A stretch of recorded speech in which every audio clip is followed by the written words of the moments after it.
Pew, pew,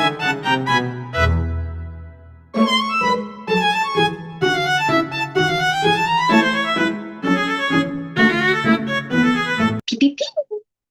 Hi guys, welcome back again with me and in another video about practical computer. And then today I wanna do some kind of practical computer. Sebenarnya aku cuma ngelakuin 2 kali sih ya kemarin waktu mid exam and now it's for final exam. Dan kali ini aku memutuskan untuk ngebuat yang simpel-simpel aja, which is it was bikin daftar isi dan header dan teman-temannya. Anyway, before we started, sebelumnya perkenalkan dulu, nama aku Firza dengan NIM 3 digit terakhir 129 dari kelas 2024 ini. Gitu. Dan hari ini aku mau bikin video. It was kind of video tutorial, but I'm not really good in that. So let's get started maybe. Oke, di sini aku udah siapin filenya. Oh ya, sebelumnya disclaimer terlebih dahulu. Um, Word aku ternyata hari ini mati dan karena dia emang belum aku update sih, masih 2013, jadi harusnya diupdate ke 2021, cuman ternyata udah mati. Tapi ya udah, kita mulai aja lebih dahulu ya. Di sini aku udah siapin seperti yang terlihat ya. Aku udah siapin file yang nantinya akan membantu kita di hari ini ya.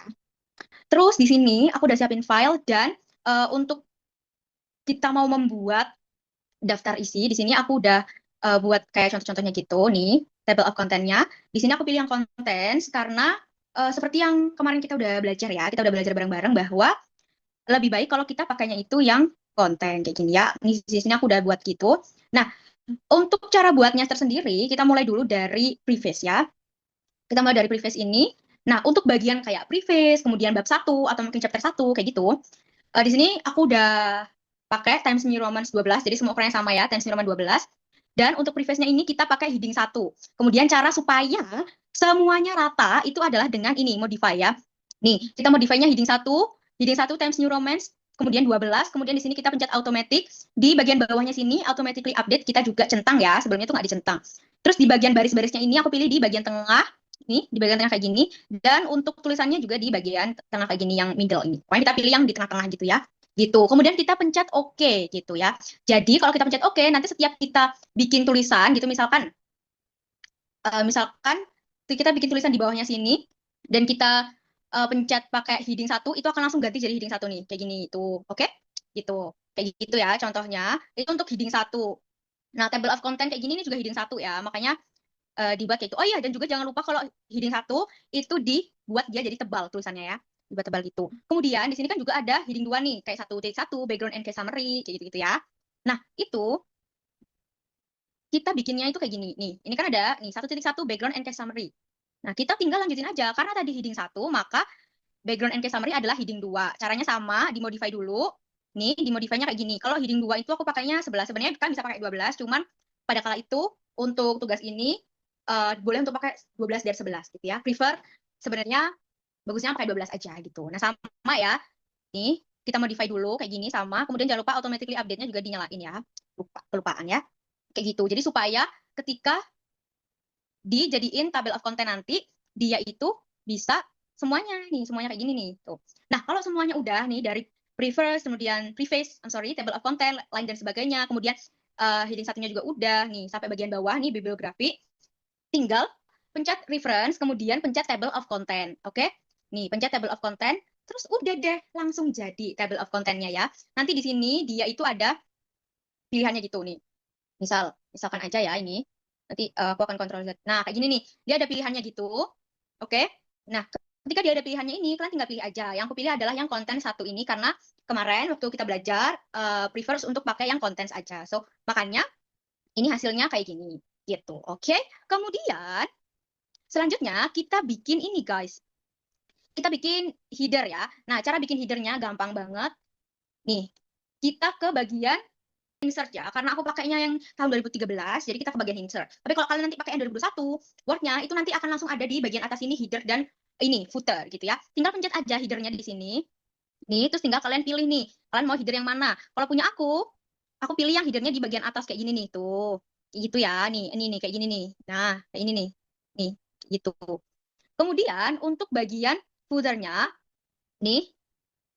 Nah, ini kan untuk bagian bawah ya. Nah, di bagian bawah ini aku pilihnya yang Yang ini guys, wait.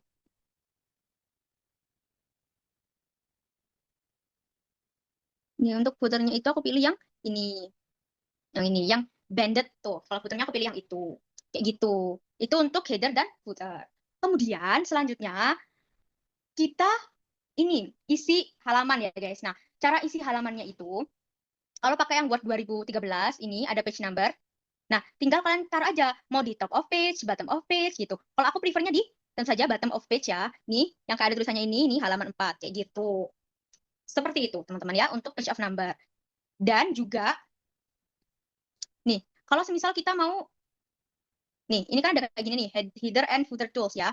Terus kita mau ini recreate kita punya halaman gitu. Misalkan kita nggak mau dia 1, 2, 3, 4. Kita maunya di angka Romawi, pakai angka Romawi. Nah, caranya adalah angkanya dipencet, kemudian pencet kanan, kemudian pencet lagi yang page number format untuk kita ngeformat nih. Tinggal masukin aja mau 1, 2, 3, mau ABC kayak gitu-gitu ya.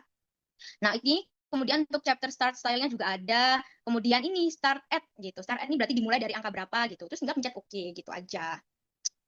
Nah, gitu teman-teman ya. Nih, ini udah ada nih footer section-nya. Kemudian ada ini header section-nya. Kemudian juga ada halamannya gitu. Seperti itu aja. Kemudian yang terakhir itu adalah kita bikin ini guys. Kayak semisal teman-teman mau, oh aku tuh udah selesai nih nih misalkan lah ya, misalkan dari chapter 3 mau bikin halaman baru untuk bibliografi atau daftar pustaka gitu ya. Nah, daripada kita, biasanya kan kalau manual kan pakai enter-enter gitu ya, teman-teman ya. Suka kayak gitu nggak sih? Dulu soalnya aku pertama kali kayak gitu guys. Nah, sekarang cara gampangnya adalah nih, anggaplah bibliografi ini masih di sini nih, masih di atas nih. Nah, caranya gampang banget, tinggal page breaks ini, pencet yang ini, tuh, jadi dia. Udah ada di bawah dia. Ini kalau kalian hapus lagi enternya nih, sabar. Nih, tuh, dia udah nggak naik-naik lagi nih bibliografinya. Jadinya kalian nanti waktu bikin makalahnya gitu, itu jadinya rapi gitu loh guys. Kalau udah kayak gini kan rapi ya, jadinya mau kehapus di bagian atasnya juga tetap rapi gitu. Nih kita rapiin ya. Ini tadi aku sengaja untuk aku sisain biar gampang gitu loh rapiinnya. Nih, ini kan digini-giniin tuh. Tuh, enternya ini dihapus-hapus nih, tapi chapter 2-nya tetap nggak naik karena udah di page itu tadi. Dibedain page-nya tadi ya. Nih, di page breaks ini ya. Gitu. Gitu deh guys. Nah, untuk page breaknya ini dia juga punya beberapa tipe gitu. Nanti kalian bisa cari tahu ya tipe-tipenya. Tuh. Kayak gitu. Nah, itu ya yang kita pelajari kemarin. Yang kita pelajari yang pertama adalah cara untuk membuat daftar isi, oke, table of content. Kemudian cara yang kedua adalah kita buat header dan footer, oke. Nih, cara yang pertama kan bikin table of content di reference. Kemudian kita bikin header and footer di insert kalau di Word 13, oke. Kemudian kita juga bikin page number gitu. Setelah itu kita juga belajar untuk membuat page break gitu. Nah, mungkin segitu dulu video dari aku kali ini. Video dari aku kali ini lebih mudah untuk dimengerti karena yang kemarin kan kita belajar soal Excel gitu kan. Nah, mungkin buat teman-teman yang ngerasa aduh kayaknya nggak terlalu relate ya di aku, nggak apa-apa banget. Nah, mungkin yang sekarang karena kita belajarnya Word, jadinya tuh berasa lebih relate gitu ya, teman-teman gitu. Semoga video ini membantu dan I think that's all from me. Dan mungkin kalau teman-teman punya masukan atau saran yang membangun, aku sangat mengapresiasi itu. Oke, okay. Take care and see you again.